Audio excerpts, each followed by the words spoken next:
hybrid working. This is combining working from home and working in an office. It's the new normal for a lot of people.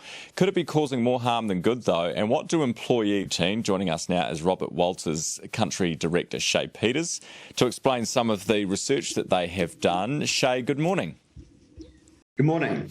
So, first of all, I think for employees, they want to know, if I'm working more from home, does that mean I'm less visible to my boss? Does that mean I'm less likely to get a promotion? Well, that's what the research is telling us. I think that's one of the biggest things that employees are concerned about. It's almost that out of sight, out of mind mentality. And I'm not sure if it's actually playing out in reality, but there's definitely some concerns in the workforce. And what about productivity from an employer's perspective? Are you productive working from home? It depends what task you're performing, I think. I think you can be productive as long as that task lends itself to working in a little bit of isolation. I think process tasks can be. I think some administration can be. But I think, you can lose things like innovation and brainstorming. So you've got to be careful about what people are working from home and what they're doing.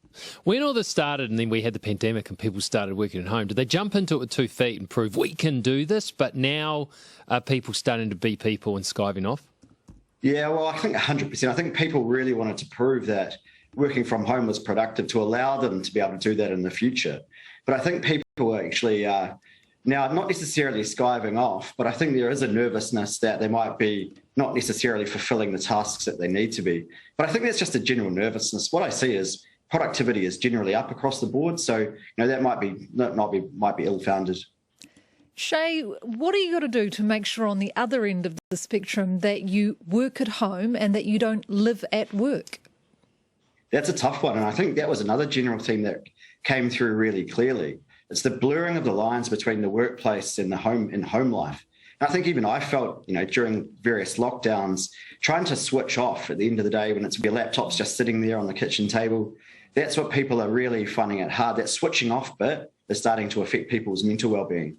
Yeah. Right. Sometimes I find it hard to switch on, to be honest with you, Robert. That's my big problem. Hey, thank you for joining us this morning.